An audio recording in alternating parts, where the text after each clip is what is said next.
پتہ ہے کہ مسلم جوانوں کے پاس ٹیلنٹ اتنا ہے کہ جس دن یہ پڑھ لیں گے کوئی ان سے آگے نہیں بڑھ سکتا. ان کے پاس تجارت کا ٹیلنٹ اتنا ہے، جس دن یہ تجارت کر لیں گے کوئی آگے نہیں بڑھ سکتا. ان کے پاس سیاست کرنے کا ہنر اتنا ہے، جس دن یہ میدان سیاست میں اتریں گے اس دن کوئی ان کے آگے نہیں بڑھ سکتا. اس لیے تمہیں نشے میں، شراب میں، گانوں میں، لہو و لعب میں، فلموں میں، موبائل گیمز میں جو ہے وہ بالکل ڈبایا جا رہا ہے. اتنا یاد رکھنا. آپ انٹرنیٹ بہت استعمال کرتے ہو، میرے کہنے پہ ذرا ایک چیز اور دیکھ لینا. انٹرنیٹ پر، انٹرنیٹ پہ جا کے سرچ کرنا کہ سب سے زیادہ گندی فلم دیکھنے والی قوم کون ہے. جب انٹرنیٹ کے ادارے نے سروے کیا نا تو سب سے زیادہ گندی فلم اس ملک میں دیکھی جاتی ہے جو ماضی قریب میں اسلام کے نام پر بنا ہے، جو پورا ملک کلمہ لا الہ الا اللہ کے نام پہ بنا. میں نام نہیں لوں گا، وہ گفتگو دور تک پہنچتے لوگ برا مانتے ہیں، میں دل دکھانے نہیں بیٹھا کسی کا. لیکن عبرت کی بات آپ کو بتاؤں، جہاں مسلمانوں کی آبادی زیادہ ہے وہاں بلو فلمیں زیادہ دیکھی جاتی. جس مذہب نے عورت کے سوکھتے ہوئے کپڑوں کو دیکھنے سے منع کر دیا کہ یہ خلاف تقوی ہے، جس مذہب نے کہا کہ عورت اگر کسی جگہ پہ بیٹھ جائے، توجہ کرنا ہمارے مذہب میں تقوی کیا ہے، عورت اگر کسی جگہ پر بیٹھ جائے اور اس کے بیٹھنے سے وہ جگہ گرم ہو جائے تو اس کی گرم جگہ پر نہ بیٹھنا، اس سے بھی پاپ دل میں پیدا ہوگا، زنا کا خیال دل میں پیدا ہوگا. جو عورت کی بیٹھی ہوئی گرم جگہ پر بیٹھنے سے جو مذہب احتیاط کے طور پہ، تقوی کے طور پہ منع کرتا ہو، اگر اس قوم کا جوان زنا کے اڈے پہ جا رہا ہے تو اس قوم کو تباہی سے کون روک سکتا ہے؟ اس قوم کا اگر جوان شراب اور نشے کی طرف جا رہا ہے اس قوم کو تباہی سے کون روک سکتا ہے؟ خدا کے لیے تباہی سے بچنا ہو، گناہوں سے نکلو. جہاں گناہ وہاں فنا، جہاں زنا وہاں فنا. گناہوں نے ہمیشہ تباہ کیا ہے، گناہوں نے ہمیشہ برباد کیا ہے. خدا کے بندو، اللہ کی بارگاہ میں توبہ کرو، پلٹو. چلیے اختصار سے کام لیتے ہوئے عرض کروں کہ میدان محشر میں کیا ہوگا. کعب احبار رضی اللہ تبارک و تعالیٰ عنہ، اللہ اکبر، ارشاد فرماتے ہیں کہ جب مجھے فاروق اعظم نے کہا اے کعب مجھے ایسی باتیں سنا جس سے میرے دل میں اللہ کا خوف اور پیدا ہو، تو حضرت کعب کہتے ہیں امیر المومنین ایک بات مجھ سے سن لے جو میں نے آسمانی کتابوں میں پڑھا ہے. کیا پڑھا ہے؟ قیامت کے دن جب میدان محشر میں جہنم لائی جا رہی ہوگی، جہنم لائی جا رہی ہوگی میدان محشر میں، تو اس جہنم کے منہ میں 70,000 آگ کی لگامیں دی جائے گی اور فرشتے اس کو کھینچ کر کے لا رہے ہوں گے. جب جہنم کے شرارے اٹھیں گے، جب جہنم کی آگ کے شرارے اٹھیں گے، اللہ اکبر، یہ کہانی قصہ نہیں میرے بھائی، میری ذمہ داری ہے، میں ذمہ داری سے عرض کر رہا ہوں. کعب احبار کہتے ہیں اللہ اکبر کہ جب جہنم کی آگ کے شرارے اٹھتے ہوئے دیکھیں گے تو انبیاء کرام کی شان یہ ہوگی، اس آگ کو دیکھ کر کے ابراہیم خلیل کہیں گے اللہ تو نے مجھے اپنا خلیل بنایا، اے اللہ تو نے مجھے اپنا خلیل بنایا، آج مقام خلت کا واسطہ تو نے مجھے اپنا گہرا اور پکا دوست بنایا، آج ابراہیم کو تو اپنی امان عطا کر دے. آج میں کسی کے لیے کچھ نہیں مانگتا، مولا آج ابراہیم کو امان عطا کر دے. اے میری قوم کے جوانوں جو آخرت سے بے فکر ہو کر، جنت کے دعوے دار ہو کر، کبھی گیمز میں، کبھی نشے میں، کبھی عورتوں پہ پاپ کی نظر ڈالنے میں، کبھی مسجدوں کو ویران کرنے میں آگے آگے ہو، یہ ابراہیم خلیل اللہ کون ہے؟ ابو الانبیاء ہے، ابو الانبیاء. ان کے بعد جتنے نبی پیدا ہوئے سب کے سب ابراہیم علیہ السلام کی اولاد میں پیدا ہوئے. بنی اسرائیل ان کی اولاد میں ہے، بنو اسماعیل ان کی اولاد میں ہے. اور ابراہیم کون ہے؟ کسی مسجد کے متولی نہیں، مسجد کے متولی بن کر اگر آپ کو یہ گھمنڈ ہے کہ مجھے جنت میں جانے سے کون روک سکتا ہے، تو ابراہیم وہ ہے جس نے مسجد نہیں بنائی بلکہ کعبۃ اللہ شریف بنایا، اپنے ہاتھوں سے بنایا، چندے سے نہیں اپنے ہاتھوں سے بنایا، اپنے بیٹے کو لے کر کے بنایا. اور ہم بقرعید کے موقع پر بچڑے کی گردن پہ چھری رکھتے ہیں. ابراہیم وہ ہے جس نے اللہ کی محبت میں اپنے اکلوتے بیٹے کی گردن پہ چھری رکھ کے بتا دیا بیٹا عزیز نہیں ہے، پیار تجھ سے ہے. بیوی کو وادی غیر ذی زرع میں چھوڑ کے بتا دیا بیوی عزیز نہیں ہے، پیار تجھ سے ہے. جتنے ایسے پیار کا اظہار کیا، قیامت کے دن وہ ابراہیم خلیل کہیں گے مولا آج مجھے تیری امان چاہیے، تو مجھے اپنی امان عطا کر. اب بھی مسلمان نہیں جاگیں گے؟ جب خلیل اللہ کی یہ شان ہے اس دن پھر موسیٰ کلیم کے بارے میں کعب احبار کہتے ہیں، موسیٰ کلیم اللہ کہیں گے مولا تو مجھے طور پہ بلا بلا کر مجھ سے تو پیار کی باتیں کرتا تھا نا مولا، من جانب الطور الایمن وقربناہ نجیہ، اے موسیٰ طور کے دائیں طرف آ تاکہ ہم تجھ سے سرگوشی کرے جیسا کہ اپنی شان کے لائق ہے، طور کے دائیں طرف آ تاکہ تجھ سے پیار کی باتیں کرے جیسا کہ اپنی شان کے لائق ہے۔ موسیٰ کلیم کہیں گے مولا جو طور پہ بلا بلا کر تو نے مجھ سے پیار کی باتیں کی مولا، میرے اللہ آج موسیٰ کو امان دے دے۔ موسیٰ آج کسی کے لیے کچھ نہیں مانگتا، مجھے میرے لیے امان دے دے۔ یہ قیامت ہے جس کے بارے میں آپ کہہ رہے ہو کہ جو ہوگا دیکھا جائے گا۔ ان لوگوں کو نہیں پتا تھا کیا ہوگا، جن کو سچ پتا تھا کیا ہوگا ان کا یہ حال ہے نا۔ انبیاء کرام کی شان یہ ہے، یہ شان ہے ان کی، مجبوری نہیں کہہ رہا ہوں، شان ہے شان، اس لیے کہ اللہ سے ڈرنا عیب نہیں ہے، اللہ سے ڈرنا یہ اللہ والوں کی شان ہے۔ جس کو اللہ کی جتنی معرفت ہے وہ اتنا زیادہ اللہ سے ڈرنے والا ہے۔ اس دن عیسیٰ کلمۃ اللہ، عیسیٰ روح اللہ کہیں گے مولا تو نے مجھے بن باپ کے کنواری مریم سے پیدا کیا، مولا آج میں اپنی ماں مریم کے لیے بھی کچھ نہیں مانگتا۔ حالات اس وقت کیا ہوں گے کہ عیسیٰ علیہ السلام کہیں گے مولا آج میں اپنی ماں مریم کے لیے کچھ نہیں مانگتا، آج مجھے صرف امان دے دے۔ یہ وہاں انبیاء کی شان ہوگی، یہاں پہ کعب احبار کی روایت ختم ہوئی۔ اب سنیں، جہاں انبیاء اپنے لیے امان مانگیں گے، کسی کے لیے کچھ نہیں مانگیں گے، حتیٰ کہ عیسیٰ کلمۃ اللہ اس وقت اپنی امی کے لیے بھی کچھ نہیں مانگیں گے۔ اس وقت لوگ دیکھیں گے ایک ہستی ہوگی، ایک ذات ہوگی، اپنے لب و لہجے میں کہوں کالی کالی زلف والے، کھلتے رخسار والے،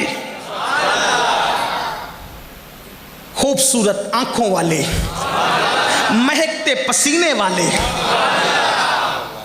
جن کی چال، جن کا تکلم، جن کا ترنم، جن کا خرام ناز، جن کا قد زیبا، جن کا قامت زیبا، جن کا رخ ودہا، جن کی مازاغ آنکھیں، جن کی ولہ زلفیں، قرآن مقدس بیان کرتا ہے وہ پیارے مصطفیٰ، ہم سب کے آقا، ہم سب کے والی، مصطفیٰ جان رحمت، سید المعصومین، امام المعصومین، خاتم النبیین، اپنا سر سجدے میں رکھ کر اپنے لیے کچھ نہیں مانگیں گے،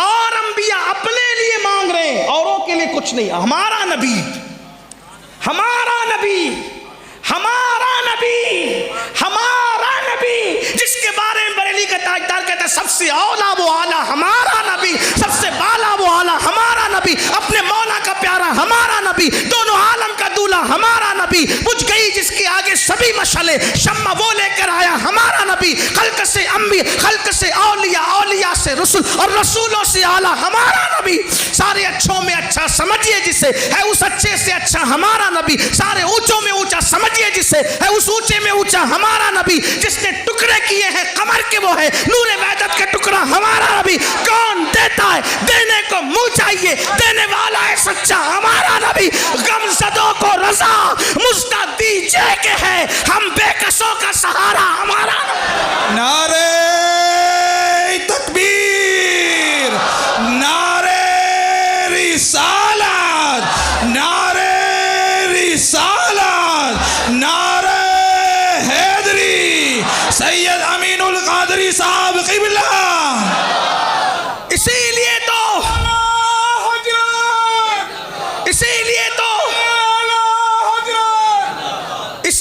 تو ان کے چھوٹے بھائی یہ کہتے ہیں کہ فقط اتنا سبب ہے انعقاد بزم محشر کا کہ ان کی شان محبوبی دکھائی جانے والی، ان کی شان محبوب، صرف ان کی شان محبوب دکھائی جانے والی۔ سنتے ہیں کہ محشر میں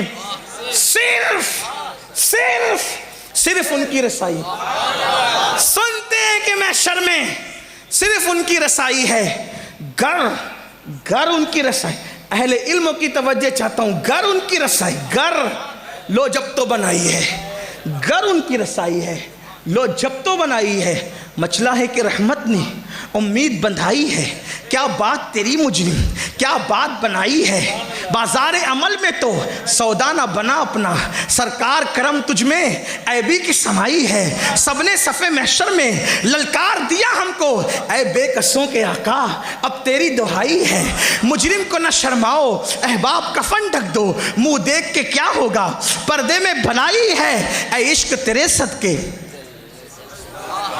جلنے سے چھٹے سستے، جو آگ بجھا دے گی وہ آگ لگائی۔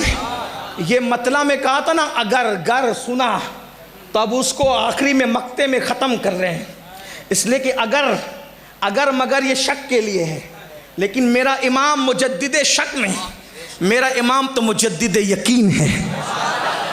شک اور جگہ ہوتا ہے نا، جب کہا اگر گر ان کی رسائی ہے، لو جب تو پھر اب یہاں قسم اٹھا کے کہتے ہیں، ایک بار نہیں دو بار، کہتے ہیں مطلع میں یہ شک کیا تھا، واللہ رضا واللہ، مطلع میں یہ شک کیا تھا، واللہ رضا واللہ، صرف ان کی رسائی ہے اور صرف ان کی رسائی ہے، شک کی بات ہی نہیں ہے۔ لیکن بات اب اتنی ہے، آپ خوش ہو گئے، اللہ آپ کو خوش رکھے، لیکن جو بات بتانی تھی وہ یہ کہ سب اب نفسی نفسی کر رہے ہیں، ہمارے آقا کیا کہہ رہے ہیں؟ امتی امتی، ٹھیک، امتی امتی، اس کا مطلب جنت ملنا کس کے ہاتھوں سے ہے؟ کس کے ہاتھوں سے؟ حضور کے ہاتھوں سے۔ میں اور آپ ہی محتاج نہیں ہیں، خلیل اللہ کو بھی اس دن ان کی احتیاج ہے۔ میرے آقا علیہ السلام کی حدیث ہے، ابراہیم بھی میری طرف احتیاج رکھیں گے قیامت کے دن، یہ بات میں فخر سے نہیں کہتا، آقا نے فرمایا، اس کو شعر میں میرے امام نے یہ کہا، وہ جہنم میں گیا جو ان سے مستغنی ہوا ہے، خلیل اللہ کو حاجت رسول اللہ، خلیل اللہ کو بھی میرے آقا کی حاجت، تو ہمیں نہیں ہوگی؟ بولو بھائی، ہوگی نا؟ حضور سے جنت مانگنے جانا ہے سب کو، اور جنت حضور نے دینا، تقسیم کس نے کرنا ہے؟ کس حالت میں، کس شان سے؟ شفاعت کی شکل میں، حضور جس کی شفاعت کریں گے۔ توجہ کرنا، اب مین بات آ رہی ہے، پوری بات ہی اہم تھی، لیکن اس بات کو بیان کرنے کے لیے اتنی لمبی چوڑی باتیں میں نے کی۔ شفاعت حضور کریں گے تب جنت کسی کو ملے گی، ورنہ جنت نہیں ملے گی۔ ایک نہیں، ہزاروں حدیثوں کا ذخیرہ ہے جس میں یہ بات موجود ہے کہ حضور جس کی شفاعت کریں گے جنت اسی کو ملے گی۔ اتنی بات سمجھ گئے؟ بہنوں کی بھی توجہ، اب ہمیں جانا کس کے پاس ہے؟ بولیں حضور کے پاس۔ حضور کرم کر دیں تو بیڑا، اتنا یاد ہے؟ قیامت میں کون سہارا ہے؟ بولیں، ان کے سوا رضا کوئی حامی نہیں، جہاں گزرا کرے پسر پہ پدر کو خبر نہ، بیٹے پہ جو گزرے گی باپ کو پتہ نہیں چلے گا، یہ حالات ہوں گے، سب نفسی نفسی کہہ رہے ہوں گے، بچانا حضور نے ہے۔ کرم کس نے کرنا ہے؟ اگر وہ کرم کر دے تو مجرموں کی بھی بنائے۔ ہاں، تمہارا نام مصیبت میں جب لیا ہوگا، ہمارا بگڑا ہوا کام بن گیا ہوگا، گناہ گار پہ جب لطف آپ کا ہوگا، کیا بغیر کیا بے کیا ہوگا، ڈھونڈائی کرے صدر قیامت کے سپاہی، وہ کس کو ملے جو تیرے دامن میں چھپا ہو۔ اللہ اکبر۔ حضور کرم کر دے تو ہم جیسے کا بیڑا پار، ہم جیسے نہیں، ہم جیسے کروڑوں کا بیڑا پار، ایک میں کیا میرے عصیاں کی حقیقت کتنی، مجھ سے 100 لاکھ کو کافی ہے اشارہ تیرا، دل بس خوف سے پتا سا اڑا جاتا ہے، پلہ ہلکا صحیح بھاری ہے بھروسہ تیرا۔ وہ کرم کر دے تو بیڑا پار، لیکن ہم ہمیشہ ایک سمت میں دیکھتے ہوئے سوچتے، کانے نہیں ہے نا ہمیں اللہ نے دعا کی تھی، تصویر کے دونوں رخ کو دیکھا کریں، کرم کر دیں تو ہم جیسے ناہنجار، بدنام، گنہگار، پاپی، سیاکار بخشے جائیں اور شان سے جائیں، لوگ ہم پہ رشک کریں، چشم بد دور ہے، بندے کو بچایا کیا ہے، بڑی شان ہوگی گنہگاروں کی اگر وہ کرم کر دیں۔ لیکن تصویر کا دوسرا رخ بھی دیکھیں، حضور کے پاس جائیں، دوسری حدیث یاد کریں، آقا فرماتے ہیں جس نے ایک وقت کی نماز جان بوجھ کے چھوڑ دی وہ میرے ذمے سے باہر نکل گیا، قیامت کے دن اس کے ساتھ میرا کوئی وعدہ نہیں ہے۔